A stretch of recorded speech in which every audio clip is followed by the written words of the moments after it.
Assalamualaikum warahmatullahi wabarakatuh.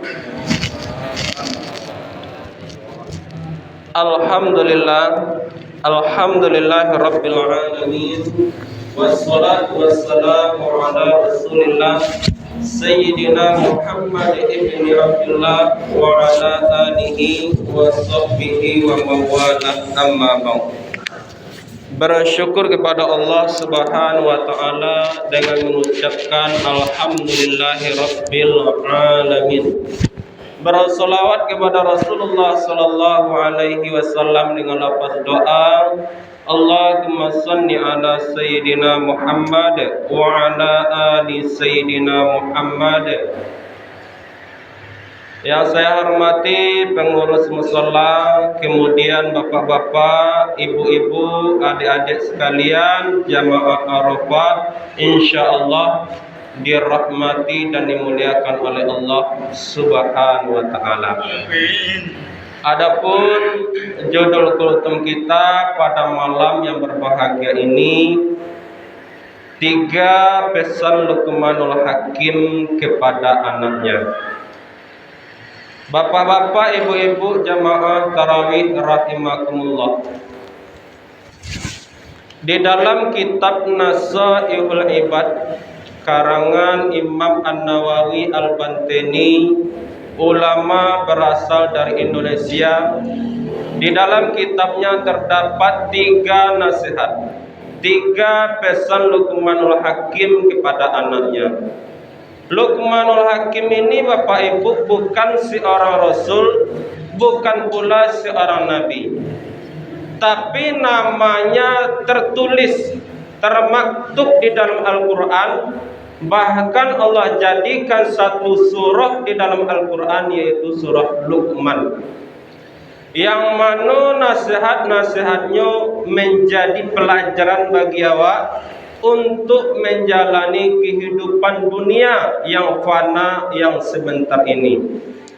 Suatu ketika Bapak Ibu, Luqmanul Hakim berpesan kepada anaknya, wahai anakku, di dalam dirimu itu ada 3 bagian.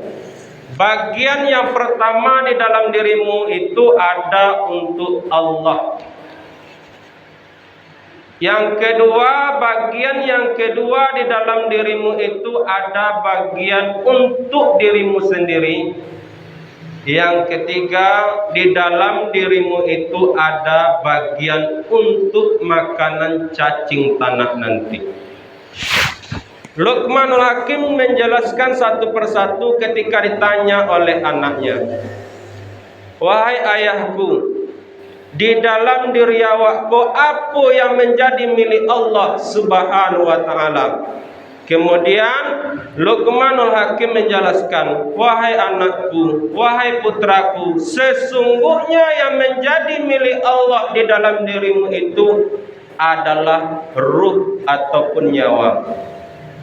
Ruh adalah kepunyaan Allah. Satyo agi kita bisa bergerak, mata bisa melihat karena ada yang disebut ruh yang ada di dalam tubuh awak. Telinga bisa mendengar karena ada yang disebut dengan ruh yang ada di dalam diri kita. Tangan dan kaki bisa kita langkahkan ke mushola Arafah ini karena ada yang disebut dengan ruh ataupun nyawa yang berada di dalam diri kita. Bahkan Bapak Ibu, kita bisa mengecek jo anak awak, jo kawan-kawan awak, jo cucu awak, karena ada disebut ruh yang ada di dalam tubuh awak. Jadi Bapak Ibu, ruh itu adalah penggerak di dalam tubuh awak selama 24 jam. Kalaulah ruh itu dicabut oleh Allah dari tubuh kita, ada mata tapi tidak bisa mencari, ada telinga kita tapi tidak bisa mendengar, ada tangan dan kaki utuh tapi tidak bisa digerakkan, muncul masih elok tapi tidak bisa mengecek. Kata Allah di dalam Al-Quran, yas'alunaka 'anir ruh, Qulir ruhi min amri rabbi wa ma utitum minal ilmi illa qalila. Muhammad, apabila hamba-hambaku bertanya tentang ruh, katakanlah kepadanya, ruh itu adalah urusanku. Wa ma utitum minal ilmi illa qalila, kata Allah. Kamu diberi harta, pangkat, jabatan dan harta kekayaan, illa qalila, hanyalah sedikit saja. Yang sedikit itu Bapak Ibu ibaratkan satu tetes air di lautan. Yang satu tetes itu adalah ilmu awak, harta awak, jabatan kita, pangkat kita. Yang lautan yang begitu luas adalah ilmunya Allah Subhanahu wa ta'ala yang tiada bertepi. Jadi di dalam diri awakku Bapak Ibu, yang menjadi kepunyaan Allah adalah ruh. Kemudian anak Luqmanul Hakim bertanya lagi, wahai ayah, kalaulah ruh merupakan kepunyaan Allah, jadi apa yang menjadi milik kita, wahai ayah? Kemudian Luqmanul Hakim menjelaskan, yang menjadi milikmu wahai anakku, di dalam kiri kita ini yang menjadi milik kita adalah itulah yang disebut dengan amal. Apa yang sudah kita kerjakan di jalan Allah, apa yang sudah kita keluarkan, kita infakkan, kita sedekahkan di jalan Allah, itulah yang akan menjadi milik kita Bapak Ibu. Kok layak awak sembahyang, kok layak awak bersedekah, berpuasa dan amal-amal yang lain, itulah yang akan menjadi milik kita. Jangan pernah kita bangga dengan harta yang kita miliki, rumah yang bertingkat, mobil yang mengkilat. Kalaulah ruh keluar dari tubuh awak, semua itu sirna, tidak ada artinya. Jadi yang akan menjadi milik kita yaitu amal. Jangan sampai awak menyasar sebagaimana yang disebutkan di dalam Al-Quran. Wa anfiqu mimma razaqnakum min qabli an ya'tiya ahadakumul maut fayaqula rabbi laula akhartani ila ajalin qarib wa asaddaqa wa akum minas salihin fala yu'akhirullahu nafsan idza jaa ajaluha wallahu khabirun bima ta'malun. Kata Allah, Bapak Ibu, infakkan hartamu dengan segera, pergunakan waktumu dengan segera sebelum kematian itu datang kepadamu. Karena pada saat itu kamu pasti akan berkata, ya Allah, tunda kematian ini ya Allah. Untuk apa ditunda? Aku ingin bersedekah ya Allah, aku ingin menjadi orang soleh ya Allah. Tapi apa jawaban Allah Bapak Ibu?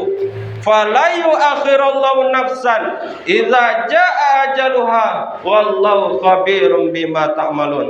Kalaulah ajal sudah datang, tidak bisa kita tunda dan tidak bisa kita majukan. Oleh karena itu Bapak Ibu, selagi ruh ada di dalam tubuh awak, marilah kita beramal. Karena amal itulah yang akan menemani kita mulai dari kubur sampai ke akhirat nanti. Yang terakhir, Luqmanul Hakim menjelaskan, wahai anakku, yang di dalam dirimu itu yang akan menjadi santapan cacing tanah, itulah disebut dengan tubuhmu, jasadmu, tubuh awak Bapak Ibu. Tubuh yang selama ini kita dandani, tubuh yang selama ini yang membuat kita sombong kepada manusia dan kepada Allah. Ketika ruh Allah cabut, ketika awak masuk ke liang kubur, tubuh yang selama ini kita banggakan, yang kita dandani, akan menjadi santapan cacing tanah. Oleh karena itu Bapak Ibu sekalian, tidak ada yang kita miliki di atas dunia ini kecuali apa yang sudah kita kerjakan di jalan Allah, apa yang sudah kita amalkan di jalan Allah. Marilah kita rendah hati. Apapun yang kita miliki itu adalah titipan dari Allah Subhanahu wa taala yang suatu saat nanti akan diambil oleh Allah Subhanahu wa taala.